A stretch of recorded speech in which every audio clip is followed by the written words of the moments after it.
Just outside Los Angeles, in the dead of night, a massive explosion rocked the bank. Yet, somehow, no one heard a thing. A group of skilled thieves executed a perfectly planned break-in, vanishing without a trace, along with millions of dollars. No witnesses, no evidence, and a seemingly unsolvable case. For the FBI, all that remained was their determination and instincts to crack the mystery. Bank robbery is usually a bold but straightforward crime. Throw on a mask, brandish a weapon, and demand cash. But a bank break-in? That's a different level of complexity. It requires bypassing security systems and cracking open a vault without triggering alarms. I'm Jim Carlstrom, a former director of the FBI's New York office. Back in 1972, the most ambitious and sophisticated bank burglary in U.S. history took place. $8 million vanished, and the FBI was left scrambling to hunt down the mastermind behind it. It was the morning of March 27, 1972, at the United California Bank in Laguna Niguel, California. As the employees prepared for another routine workday, the bank manager approached the vault and entered the combination. But something was wrong. No matter how many times he tried, the door wouldn't budge. "Call the vault company," he instructed. Within 20 minutes, a technician arrived to diagnose the issue. Hours passed as he checked the locking mechanism, the combination settings. Everything seemed correct. The bolts were in place, and the lock wasn't damaged. Yet, the vault door remained sealed shut. Then, in an effort to find another way inside, the technician climbed above the vault space. That's when he spotted something unexpected, a hole in the ceiling. When the first FBI agents arrived, they peered through the opening and discovered an alarming sight. A pile of rubble nearly 6 feet high inside the vault. Inside, the technician found a screwdriver jammed into the vault door, deliberately placed to delay discovery of the break-in. The vault itself was a chaotic mess. Shattered lockboxes, paper strewn across the floor, and high-value possessions like watches, rings, and jewelry mixed with debris. Special Agent Frank Kai surveyed the disaster. It wasn't just cash that was missing. There were checkbooks, personal documents, and even urns containing ashes of deceased. The thieves had not only robbed the bank, but they had also violated the personal treasures of hundreds of depositors. The question was, how did they get in? As agents sifted through the wreckage, they found traces of soil and shreds of burlap sacks, leading them to a disturbing realization. These criminals had likely tunneled their way inside. Outside the bank, investigators uncovered another clue. The building's alarm system had been tampered with, its wiring cut and manipulated. Nearby, a metal ladder lay abandoned. Step by step, the FBI was piecing together how the thieves had orchestrated their grand escape. But there was one glaring problem. There were no fingerprints, no eyewitnesses, and no direct leads. The more the FBI uncovered, the clearer it became. This wasn't a group of reckless amateurs. These were professionals who had planned their break-in down to the smallest detail. First, they silenced the alarm bell. The thieves coated it with liquid styrofoam, which hardened and prevented the clapper from striking the metal, effectively disabling the ringing mechanism. Next, they accessed the roof of the bank. Investigators found duct tape near an electrical outlet, leading them to believe the burglars hacked into the bank's power system to control the alarms. Every step of the way, they had ensured their presence wouldn't be detected. With the security measures out of the way, the real work began. The criminals cut a hole through the roof, creating an opening about 4 feet wide. But that wasn't enough. The vault itself was protected by 16 inches of reinforced steel and 24 inches of solid concrete. Breaking through it would be a challenge. To penetrate the vault, the thieves drilled multiple holes into the concrete ceiling. Then they set up small, precisely placed explosive charges. The presence of burlap sacks and the debris suggested they had used them to muffle the explosion and direct the blast downward, ensuring the noise wouldn't be heard outside. The FBI knew they were dealing with criminals who were not only patient but also highly skilled in explosives and engineering. Even after blasting to the concrete, they weren't in the clear. Inside the vault, steel rebar reinforced the structure, preventing a simple breakthrough. But these burglars were prepared. They had brought along an acetylene torch, likely to cut through the remaining steel bars, creating a large enough opening to enter the vault. Once inside, The thieves didn't just take the $50,000 in cash the bank had on hand. That was just the beginning. The real jackpot lay in the 458 safe deposit boxes inside the vault. Using crowbars and chisels, the criminals pried open box after box, carefully selecting valuables like jewelry, gold, rare coins, and bonds, items that couldn't be traced and would be nearly impossible to recover once they were sold. And they took their time.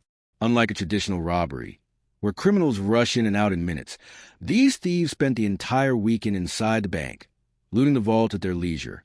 They had likely broken in Friday night, and only left by Sunday evening, ensuring they had ample time to strip the vault clean. What made the investigation even harder was the fact that the bank had no official record of what was inside each box. Unlike cash thefts, where authorities could determine an exact amount stolen, this heist left the FBI working with estimates based on reports from depositors. And those estimates were staggering. By the time the FBI had spoken to all the affected customers, it became clear the thieves had made off with at least $8 million worth of valuables, the largest bank burglary in U.S. history at the time.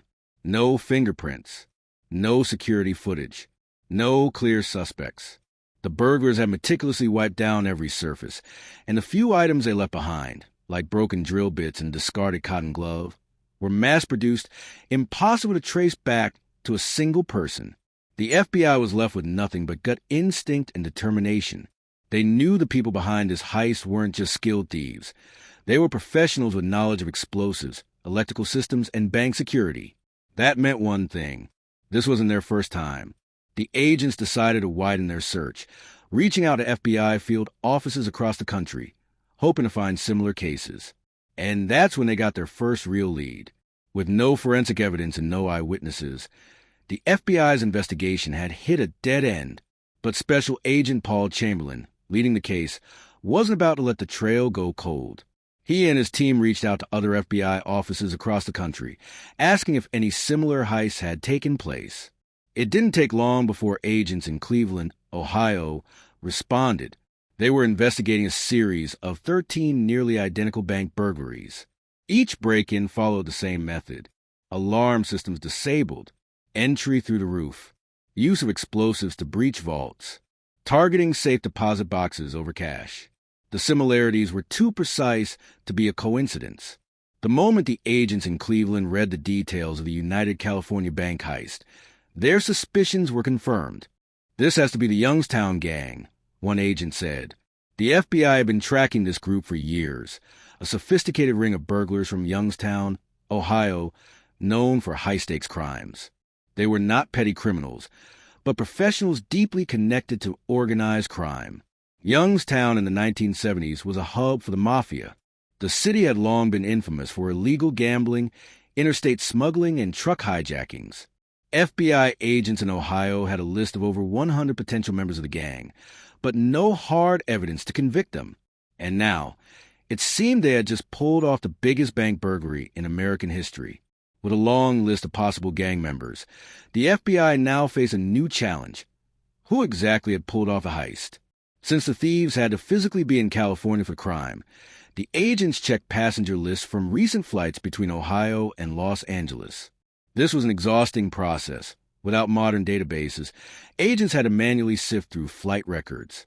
Eventually, their efforts paid off. 5 names stood out: Emil Dencio, James Dencio, Charles Mulligan, Philip Christopher, Charles Brock. All 5 had traveled from Youngstown to Los Angeles just days before the heist. And just as suspicious, they all flew back to Ohio shortly after crime. But the final name on the list was the most interesting: Harry Barber. Harry wasn't just another gang member. He was Emil Dencio's nephew. The Dencio family had long been suspected of organizing some of the most daring burglaries in the country, but the FBI had never been able to pin anything on them. Until now, with names in hand, the next step was to find out where these men had been staying in California.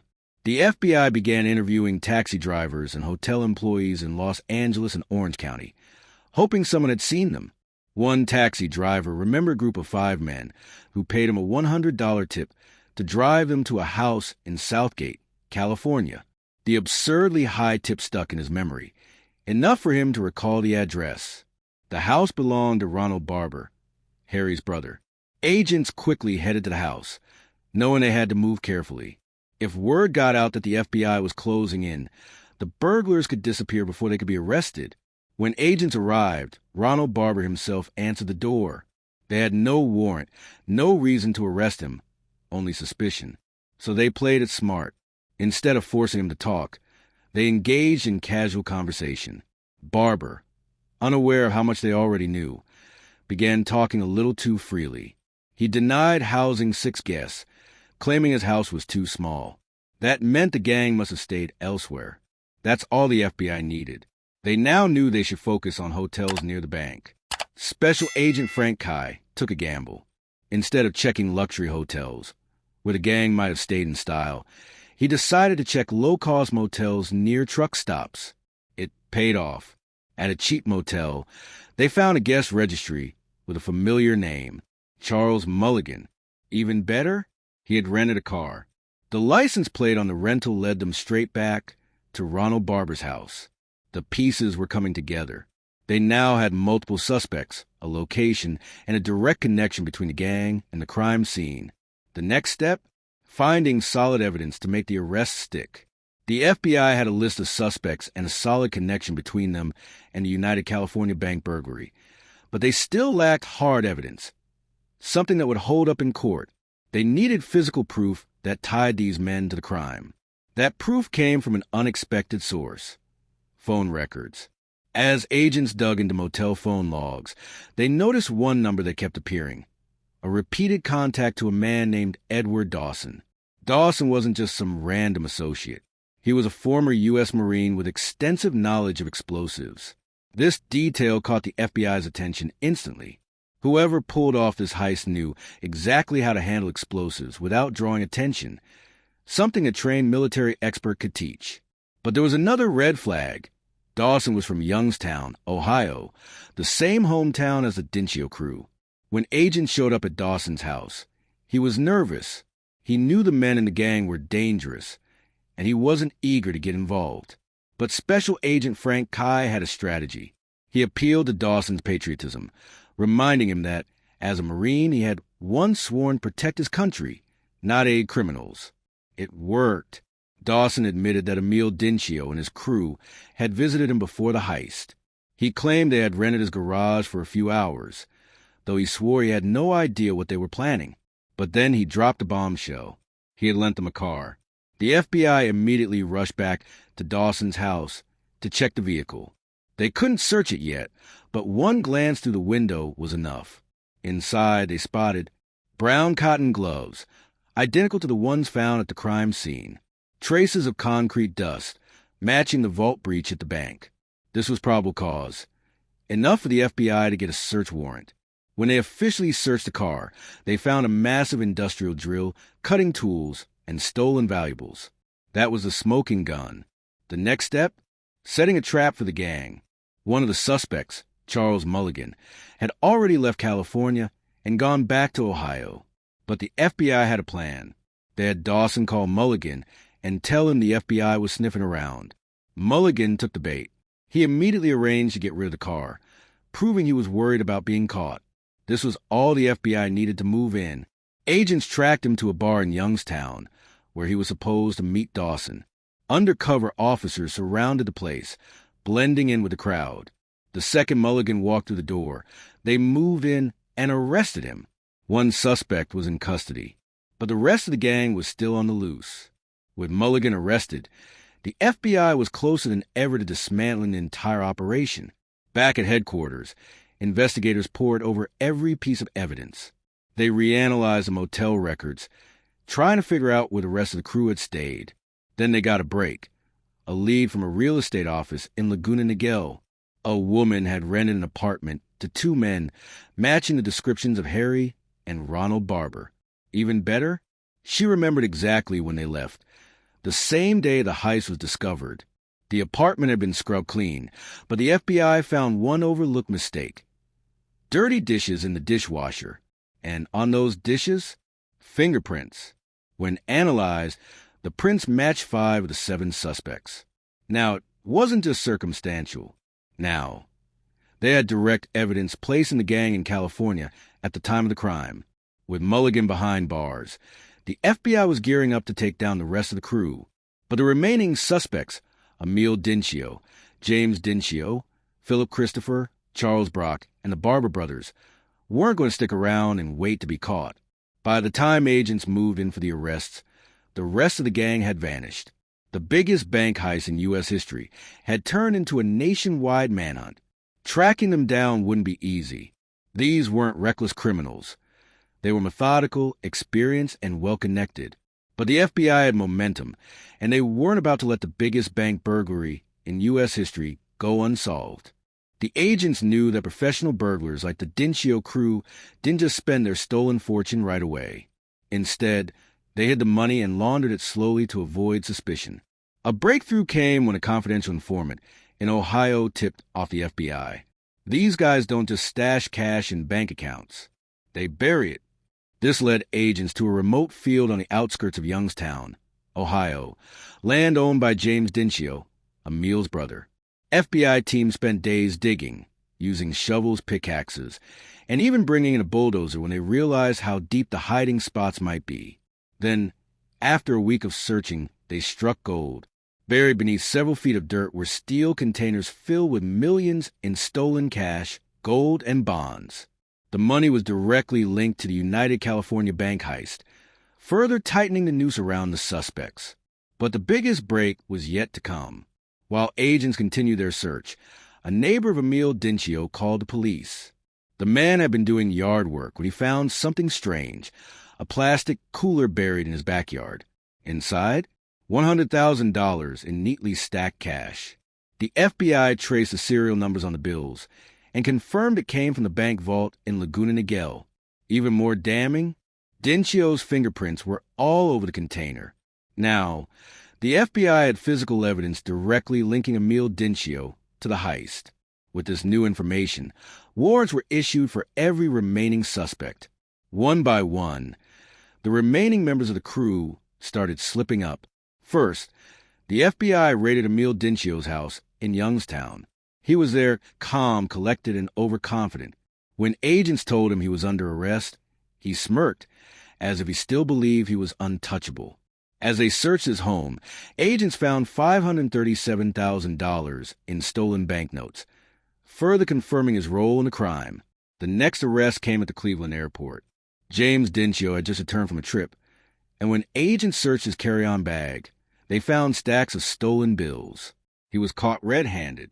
The FBI wasn't done yet.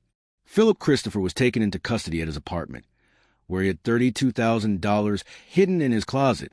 A few weeks later, agents tracked down Charles Brock, the alarm expert. With enough evidence to lock him away for decades, they offered him a deal: cooperate or spend the rest of your life in prison. Seeing no other option, he cracked. Brock confessed the entire heist, detailing the gang's role in planning, breaking in, and escaping with millions. With Brock's testimony, the FBI had an airtight case.